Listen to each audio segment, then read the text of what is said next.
Hey everyone, welcome back to a new video.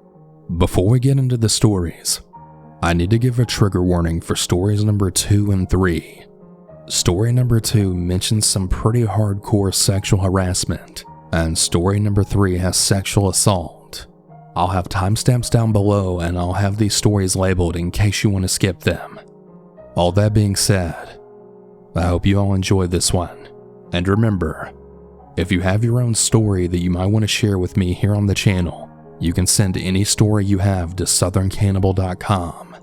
All that being said, let's get into the stories. And remember to always stay hungry.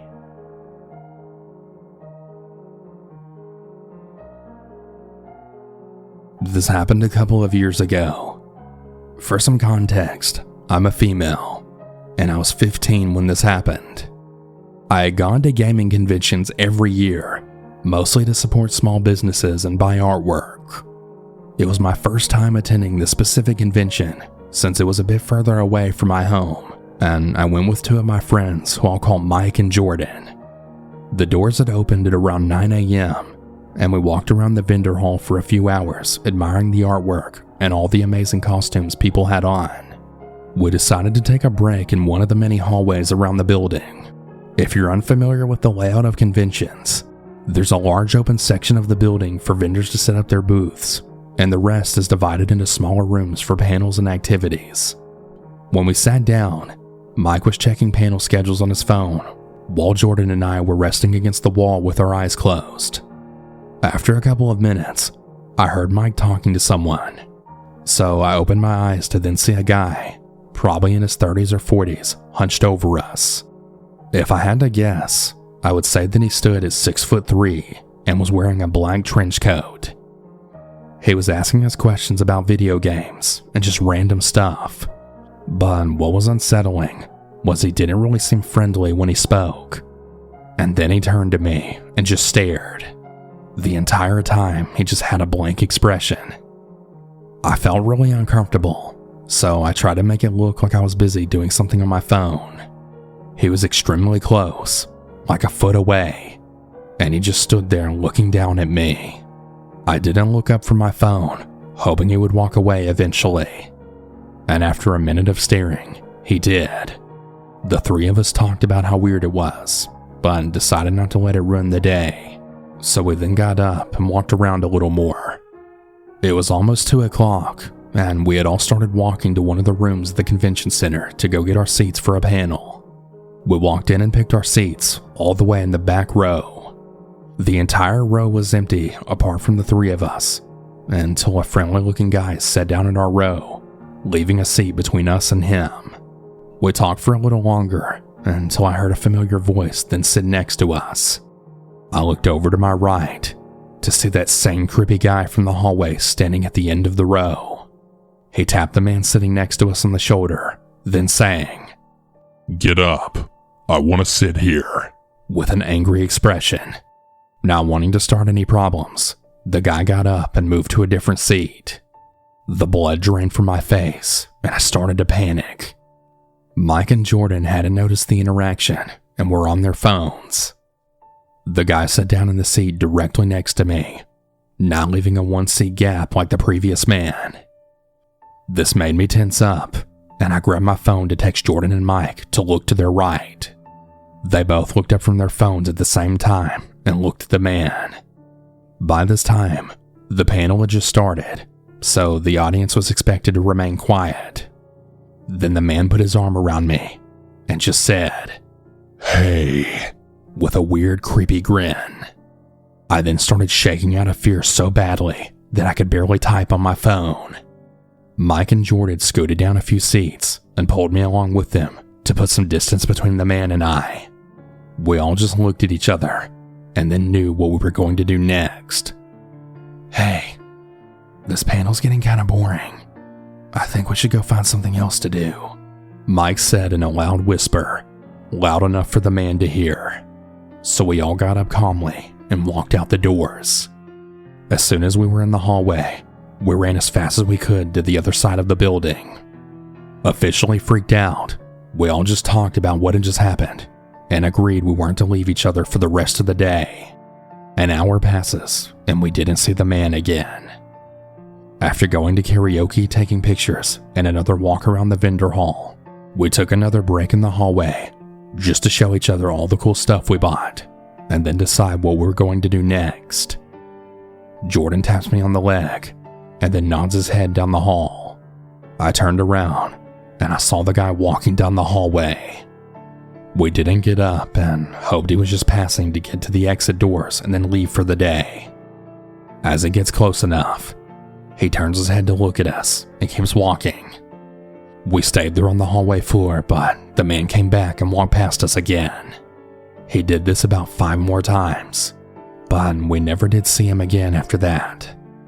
We were all freaked out still and spent the rest of the day in all the bigger spaces or outside where the food trucks were. At around 8 p.m., Mike and Jordan's parents came to pick them up. They asked me if I wanted them to stay with me until I got picked up, but I got a text from my dad saying he was almost there, and so I told him it was okay to go. I then went back into the lobby to wait.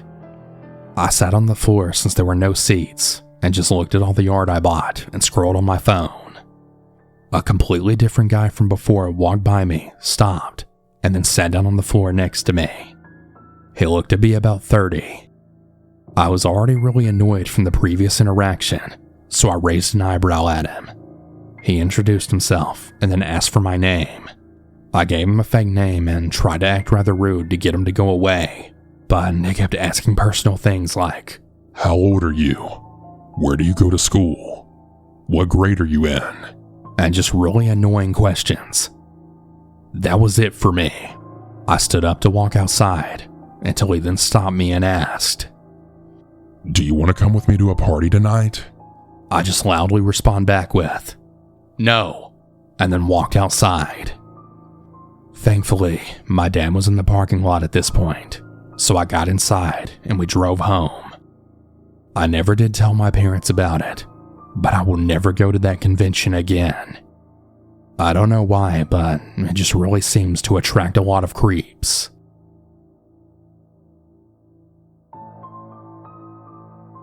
My story takes place a few weeks before my 13th birthday and ends around my 25th birthday. It was my neighbor at the time that lived right next door to me. I noticed that he started to watch me. One day while I was out looking for my younger sister as it was getting dark, he came out of nowhere and then said the following. Hi, Sara. Could we talk for a minute? I got so freaked out because I was a 13-year-old girl and he was a man who looked to be in his 30s. I was trying to figure out how he even knew my name. I managed to make up a lie in that moment, since my family only spoke Spanish, and I said, Sorry, I'm looking for my sister. We have to go inside.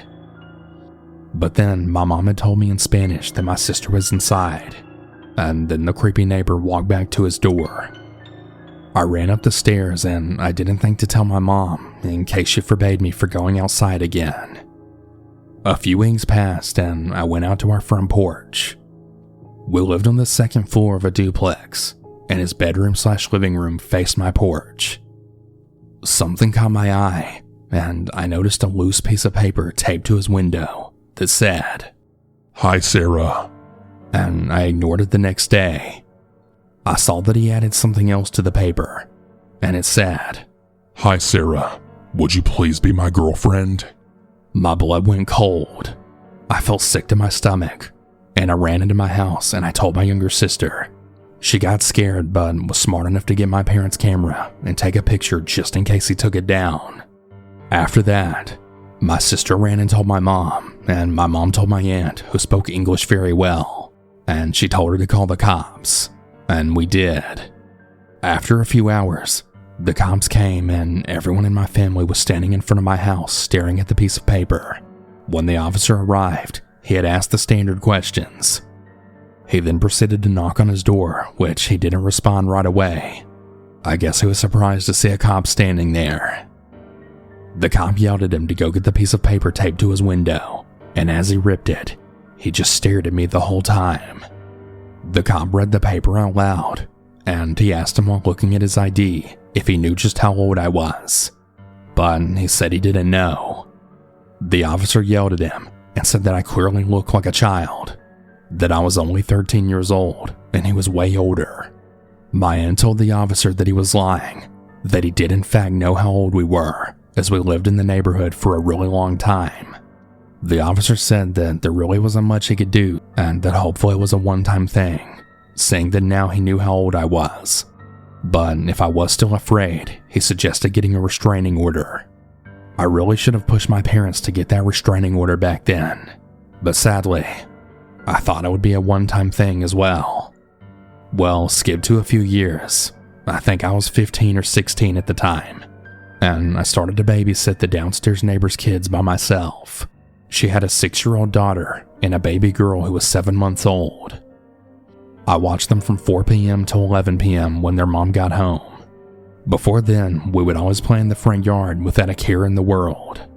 Until one day, the 6-year-old told me as we went back inside, "Why does that man stand in front of his window watching us play?" I hadn't even noticed that he had been watching us play, and once I started to notice that, I noticed that during the night when I would hang out with my best friend Elle, who lived next to his house, and my best friend Hannah, who lived one house down from Elle, he would be standing in front of his window looking at me, and I could see his silhouette because he had the light on. When he had noticed that we finally saw him, he would keep the light switched off, but part the blinds slightly, or he would go out to the front of his house to smoke and watch what I was doing. It was never really clear to me why he had that obsession towards me alone.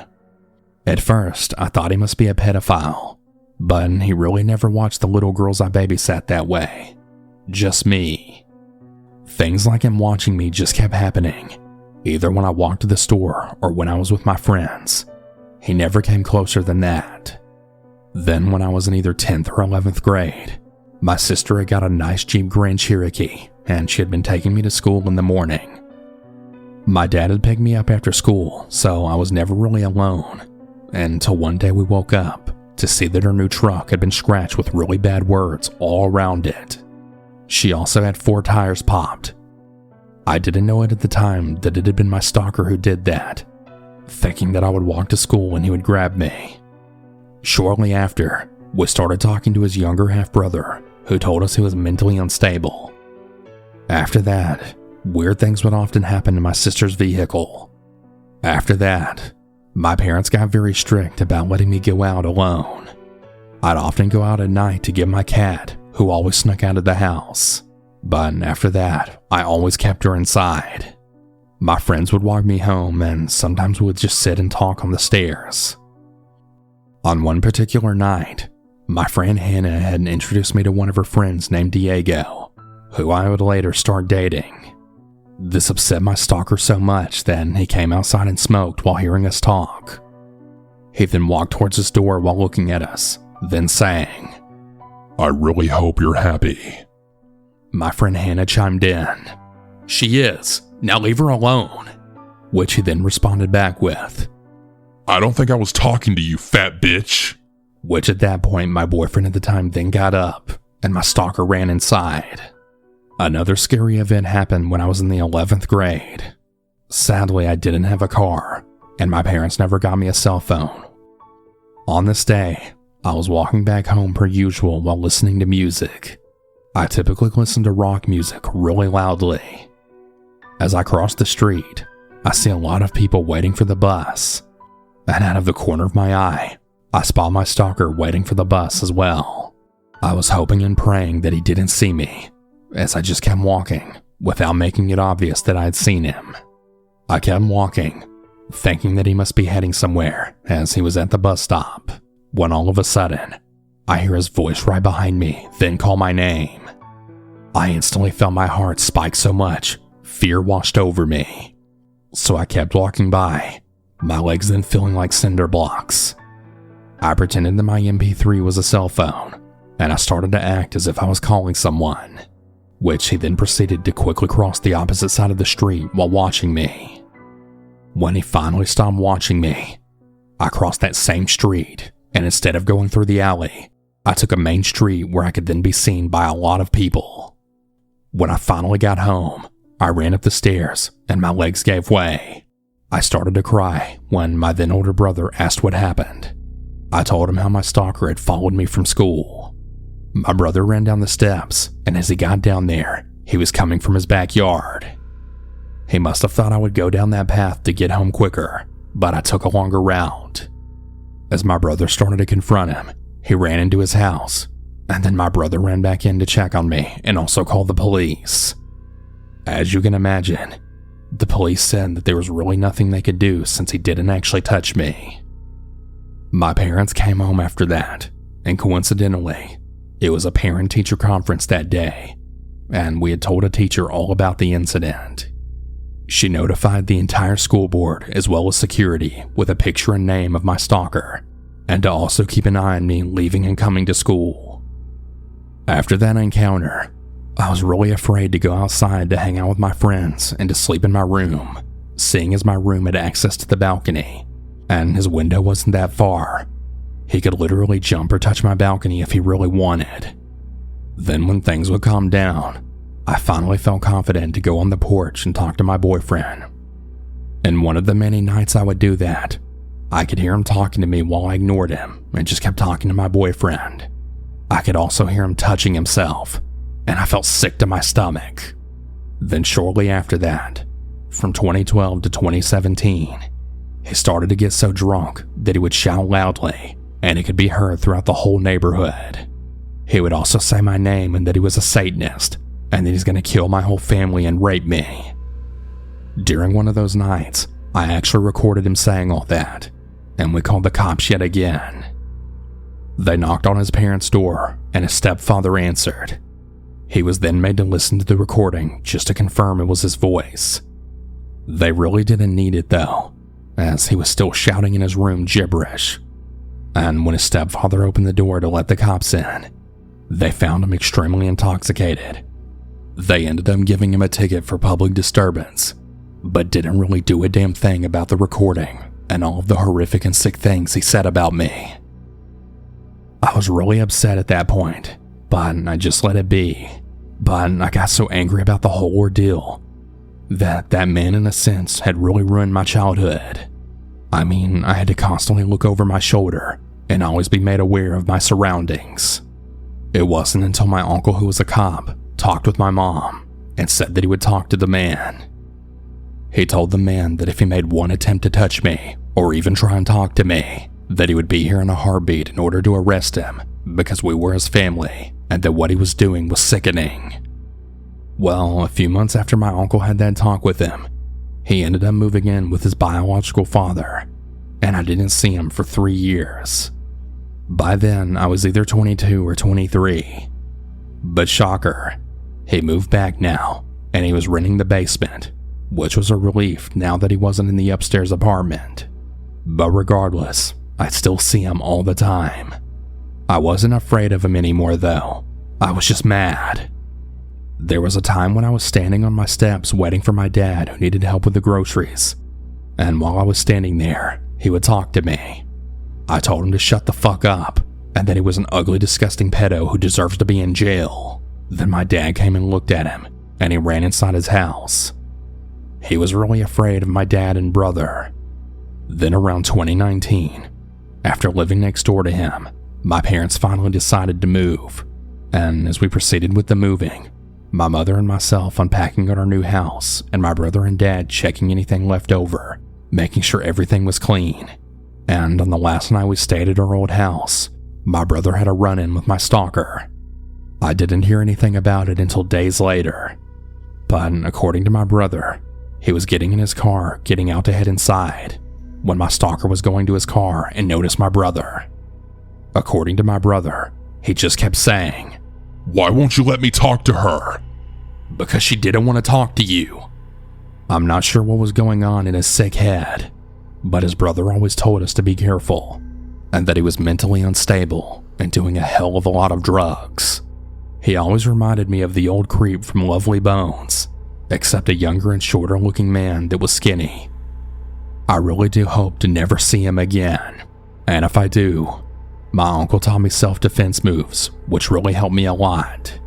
Back then, talking about any of this would really make me shake in fear and cry. But now that I know how to defend myself, I really doubt he would want to try anything with me. Best of luck if he does.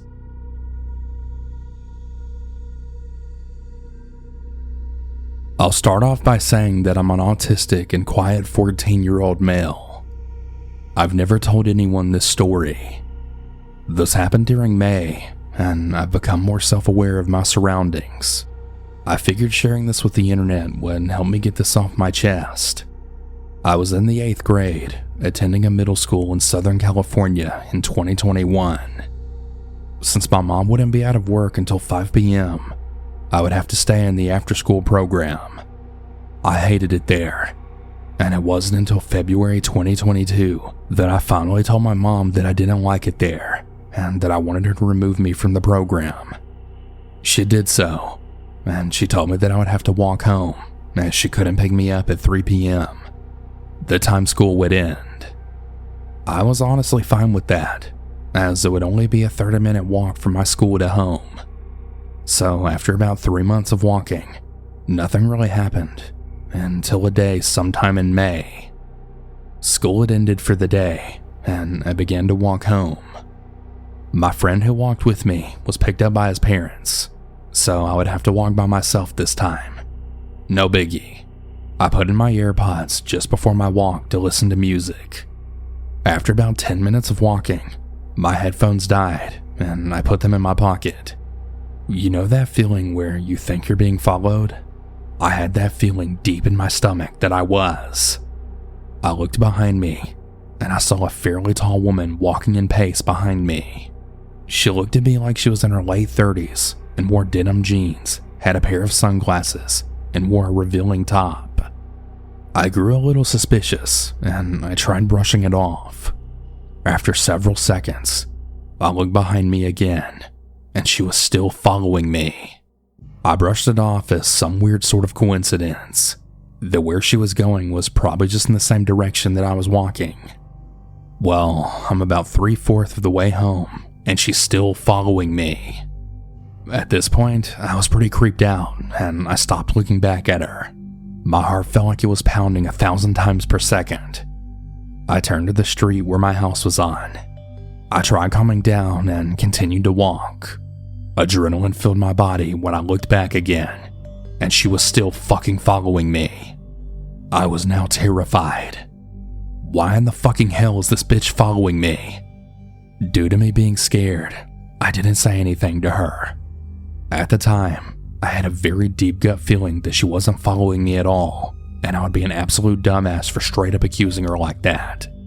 But that was all thrown out the window as she continued to follow. Thinking she wasn't following me was very stupid of me. I mean, if she's walked this long behind me, then of course she was following me. I looked behind me one final time. She was gone. I was so fucking confused as to where she had gone, but I breathed a sigh of relief that she had vanished. That was when I then felt an arm reach around my head. That same arm was then wrapped around my throat. I tried to sprint away, but the grip around my neck was so strong that I nearly fell to the ground. I heard a woman's voice then speak to me in a hushed and arousing tone. What I heard was so fucking vile and disgusting that I got really fucking angry. I'm glad I found a young man like you. I'll keep you and use you as my personal sex toy or fuck buddy. I hope what you got for me down there doesn't disappoint me. That's what I heard, right in my fucking ear. Her other arm reached down to my crotch. I looked around in panic, and there was absolutely no one around to witness this. I tried to scream for help, for anyone. She brought her violently shaky hand down on my crotch as she breathed heavily. The wave of rage hit me as I jerked my head back as hard as I could. The arm around my throat released as the woman then fell to the ground. That was when I then gunned it to my house. Thinking about this now, I wish that I'd run down another street in an effort to lose her. The adrenaline didn't allow me to think clearly as I ran until I reached my house. I looked behind me, and thankfully, the woman didn't follow me anymore. I waited a few more minutes to catch my breath before finally opening the front door to my house. That's the end of it. I had never experienced anything like that again, nor have I told my mom or anyone about this. I walked like normal until the end of my 8th grade year. Some of you may think I should tell someone, but I'm fine. I look back at this, and even though I get goosebumps, I brush it off like nothing. I'm about to start high school, and I plan to walk a different route than the one I used before. It may be foolish of me to not tell anyone about this, and I could have handled the situation better, but I feel confident that nothing like this will happen to me in the future. Trust me on this. I'll be ready to dial 911 just in case I feel threatened or suspicious by anyone. Oh, and I really hope that psychotic horde doesn't prey on any other teens again.